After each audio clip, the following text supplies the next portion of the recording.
si vous me suivez, je pense que vous connaissez par cœur maintenant ces trois catégories. Qu'est-ce que c'est que la business analyse? C'est recommander, définir et mettre en œuvre la meilleure solution possible en réponse à un besoin de changement exprimé par une organisation. Alors un besoin de changement, il peut venir de partout, mais en tout cas ça vient d'un constat ou d'une anticipation soit d'une anomalie interne à l'organisation.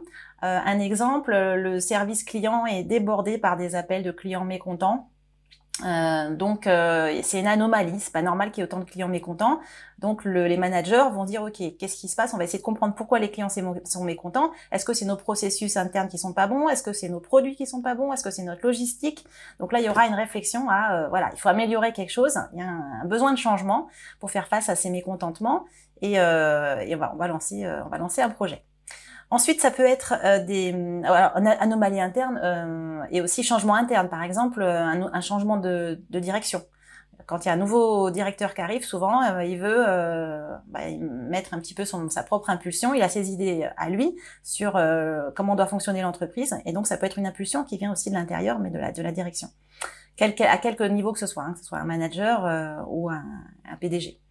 Ensuite, vous avez également les changements externes à l'organisation, à son écosystème. Ça peut être un changement de réglementation. Ça peut être à l'international comme au niveau national. Ça peut être des nouvelles législations. Ça peut être aussi des concurrents qui arrivent sur le marché et qui changent un petit peu la donne et la manière de faire d'une entreprise. Ça peut être une nouvelle technologie qui disrupte un petit peu le produit de l'entreprise, etc. Donc tous ces changements, ils conduisent une organisation à vouloir s'adapter à ce changement, ou alors soit parce qu'elle le constate encore une fois, soit parce qu'elle l'anticipe. Donc là, il y a besoin d'un business analyst. Les solutions qu'on peut apporter à ces besoins de s'adapter au changement, elles sont soit au niveau de la gouvernance, soit au niveau, c'est-à-dire je vous expliquerai ça un petit peu après. Donc soit de la gouvernance, soit au niveau du métier pur, donc des produits, de la manière dont l'organisation travaille. Ou alors, ça peut être aussi des changements qu'on peut apporter au système d'information. Alors je dis où, mais ça peut être hein. Ça peut être à la fois gouvernance, à la fois métier et à la fois système d'information.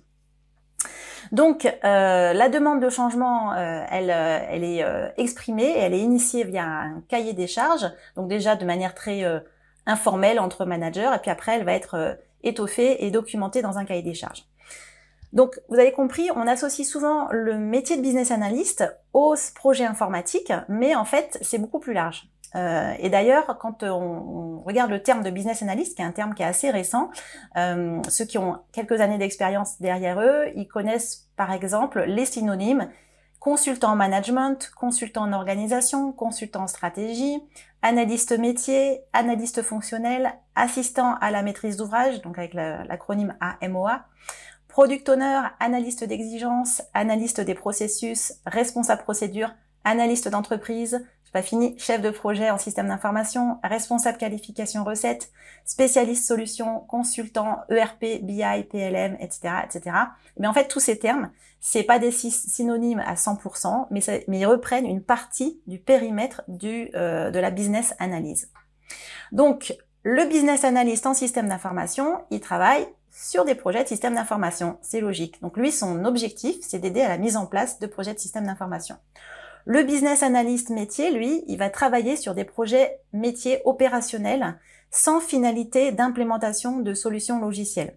Par exemple, je reprends l'exemple du service client, on constate qu'en fait, ce sont les processus internes de l'entreprise qui sont pas bons, qui fait que l'information, quand elle est collectée, par exemple, un commercial qui a l'information qu'un client est mécontent, il transmet pas l'information aux bonnes personnes dans l'entreprise. C'est un exemple parmi d'autres. Donc, en tout cas, il y a un problème de processus métier. Et le business analyst, il peut intervenir pour aider à la redéfinition des processus métiers. Ça peut être aussi dans une démarche d'amélioration continue, ça peut être dans des démarches de conduite du changement, ça peut être pour le lancement d'un nouveau produit ou d'un nouveau service, etc. Ensuite, vous avez le business analyst gouvernance. Donc lui, il est vraiment, il va assister les cadres dirigeants à piloter leur activité et leur stratégie d'entreprise. Alors vous avez là-dedans du conseil en organisation, en stratégie, vous avez tout ce qui est l'aide à la mise en place d'indicateurs de performance, tout ce qui est KPI et TCO, etc. Donc tout ça en fait c'est du domaine du business analyst, gouvernance. 80% des business analysts sont des business analysts qui interviennent dans le cadre de systèmes d'information. Alors on me demande parfois mais d'où tu tiens ce pourcentage, enfin ces statistiques. En fait c'est vrai qu'il n'y a pas vraiment de statistiques officielles, c'est mon expérience et puis surtout tous les retours que j'ai eus de mon réseau, on va dire, de sociétés de services, etc. Et finalement tout le monde me dit bah ouais c'est vrai que c'est à peu près cohérent avec notre chiffre d'affaires et notre vision aussi du marché. Donc je pense que c'est à peu près ça. 80% des business analysts en système d'information travaillent dans l'IT. Et c'est pour ça qu'on fait souvent un amalgame entre business analyst tout court et business analyst en système d'information.